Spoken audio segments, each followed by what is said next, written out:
train de mettre en question la parole de Dieu, de la revoir, de la reviser, jusqu'à ce que notre Bible en français, NBS, Nouvelle Bible Second, on ait enlevé des mots comme repentance. On a enlevé des mots comme résurrection. Et on enlève même des versets entiers qui dérangent, évidemment, les homosexuels ou quoi que ce soit. Donc il y a toute une longue liste donc, de libéraux théologiens modernes qui réinventent, et il y a des traductions, et ça ne finit plus. Il y a presque tous les 6 mois une traduction nouvelle qui est en train de sortir, soit en anglais, soit en français, ainsi de suite.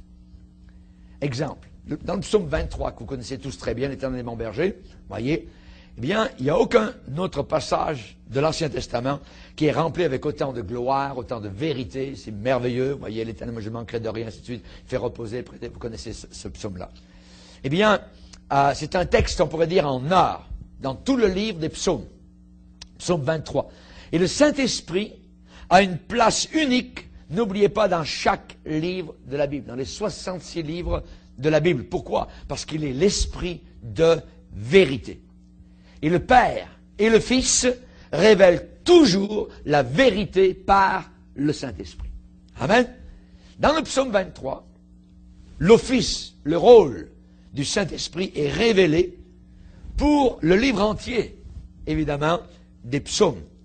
Le Saint-Esprit, dans le psaume 23, eh bien, c'est lui qui est la houlette et le bâton. Vous connaissez le psaume? Ta houlette et ton bâton me rassurent. Je suis rassuré, je suis consolé. Et on sait que le Saint-Esprit est appelé le consolateur. Donc, c'est un symbole, c'est une image. La houlette et le bâton sont une image pour le Saint-Esprit. La houlette et le bâton du grand berger. Et comme ça arrive souvent dans les éditions paraphrasées de la Bible, le paraphraseur passe par-dessus parfois certains éléments, il va enlever certaines choses, il va remplacer, il va jouer dans tout cela, voyez. Et dans la Bible en français courant, par exemple, la houlette et le bâton ont disparu. Ils ne sont plus là. Ils ne sont plus là du tout, du tout. Voyez. Dans la Bible seconde, ça dit encore, ta houlette et ton bâton me rassurent. Mais dans la Bible en français courant, je vous cite, même si je passe par la vallée obscure, je ne redoute aucun mal. Seigneur, car tu m'accompagnes, tu me conduis, tu me défends, voilà ce qui me rassure. Paf, toc, houlette et bâton ont disparu. Le Saint-Esprit n'est plus là. C'est une paraphrase. Mais les gens pensent la Bible. La Bible dit. Non. Où sont la houlette et le bâton? Vous voyez, vous comprenez? La vérité est partie, la beauté a disparu, le Saint-Esprit manque terriblement. Donc c'est un mensonge paraphrasé. Un autre exemple. Exode 34, 14, qu'on a lu dans une de nos sessions, durant cette étude. Tu ne te prosterneras point devant un autre Dieu, car l'Éternel porte le nom de jaloux, il est un Dieu jaloux. La Bible en français courant. Vous ne devez adorer aucun Dieu étranger, car moi, le Seigneur, je m'appelle l'exigeant.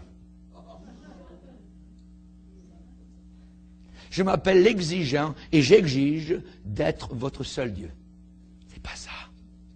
C'est pas ça. Toute l'idée de jaloux a disparu. Et la New Living Translation dit, il est un Dieu qui est passionné dans sa relation avec vous. C'est pas ça. Voyez, l'idée, Dieu est un Dieu jaloux, a disparu. Il y a beaucoup de différences entre jaloux et exigeant, jaloux ou passionné. Dieu est un Dieu jaloux dans ses vérités. Amen. Dans le livre de Rick Warren, à la page 93, il est dit, Rick Warren dit, il m'est difficile de comprendre que Dieu veut de moi pour ami intime. Mais la Bible garantit, il cite Exode 34, verset 14, c'est un Dieu qui désire passionnément entretenir des relations avec toi. Ça, c'est un langage du nouvel âge. Ça, c'est un langage du nouvel âge. Ce sont des mensonges paraphrasés. Et les Bibles paraphrasées sont une mauvaise représentation. Les Bibles paraphrasées changent ce que Dieu a déclaré par le Saint-Esprit. Et dans le livre de Rick Warren, dans l'édition anglaise, il a utilisé, spécialement dans le Purpose Driven Life, 99 citations de la traduction paraphrasée de Message. Living Bible, la fameuse NIV, New International Version, il parle de 99 citations du Message, traduction paraphrasée, 64 citations de la traduction paraphrasée Living Bible et 116 citations de la traduction paraphrasée NIV, New International Version. Et en plus, beaucoup d'autres, 15. Il utilise 15 versions paraphrasées. Pas étonnant que son langage, le langage de Rick Warren, soit clairement un jargon du Nouvel Âge. C'est un jargon du Nouvel Âge, un baragouinage psychologique. Dans le dictionnaire Larousse, au mot mensonge,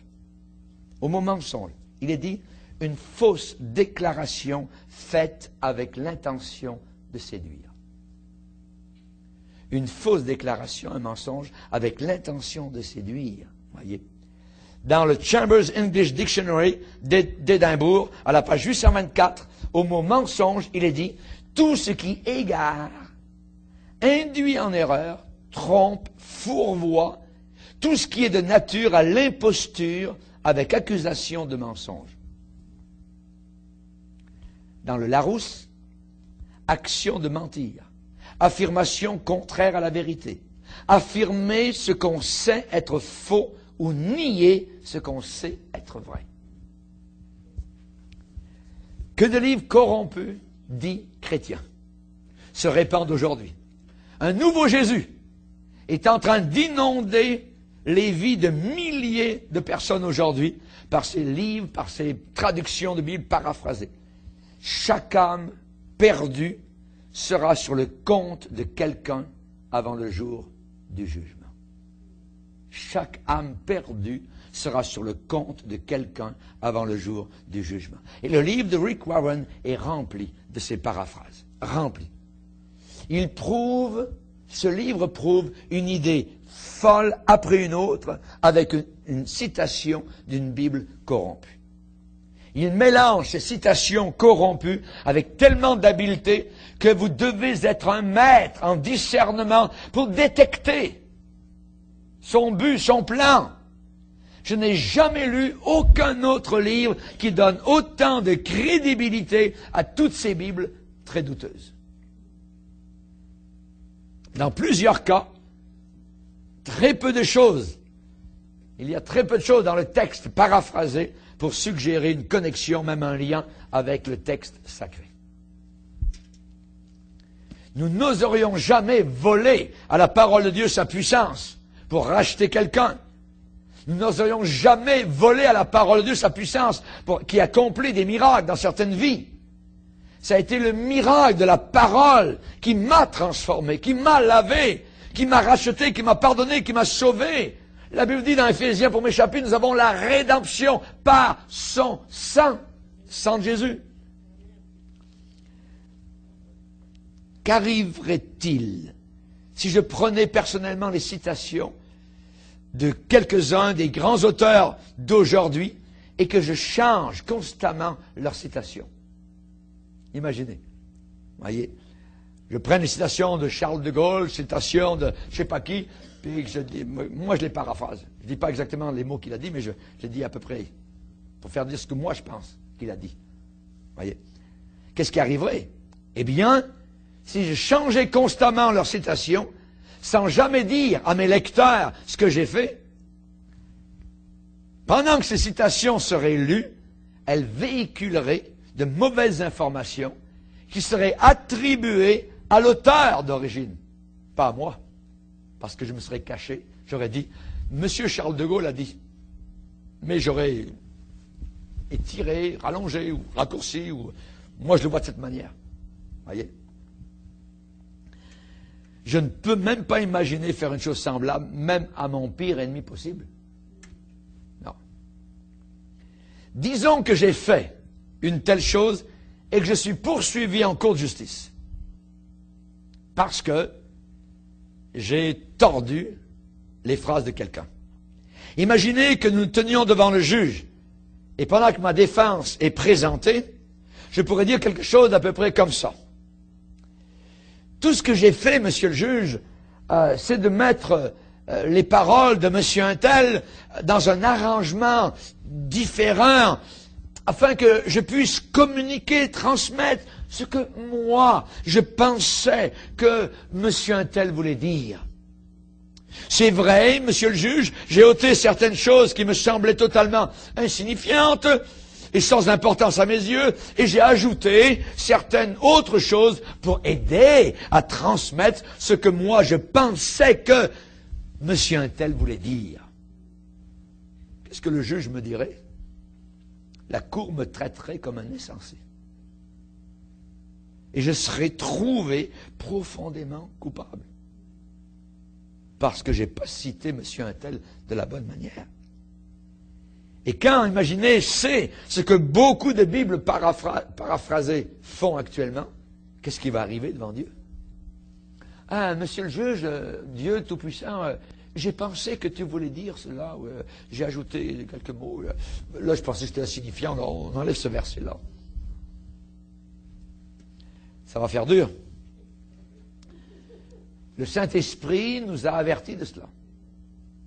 Le Saint-Esprit nous a avertis de cela par un avertissement rigide, inflexible, par un son de trompette bien clair. Quiconque ajoute quelque chose, sa vie sera retranchée.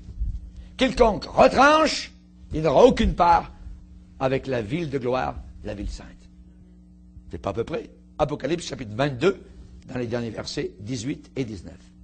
Et après avoir servi le Seigneur depuis environ 40 années merveilleuses, je n'arrive pas à comprendre quelqu'un qui veut moderniser ou changer la vérité. Peut-on moderniser la Bible? Je ne suis pas du tout en colère, mais je dis cela à partir d'un cœur qui est brisé, quand je vois ce qui se passe. Ce sont les paroles éternelles de Dieu, et dans chacune d'elles, il y a la vie et la mort. Peut-on les changer, les prendre à la légère comme ça? Et Rick Warren se sert de 15 versions de la Bible, et certains de ces versets ne veulent même plus dire ce que la Bible a voulu dire au départ.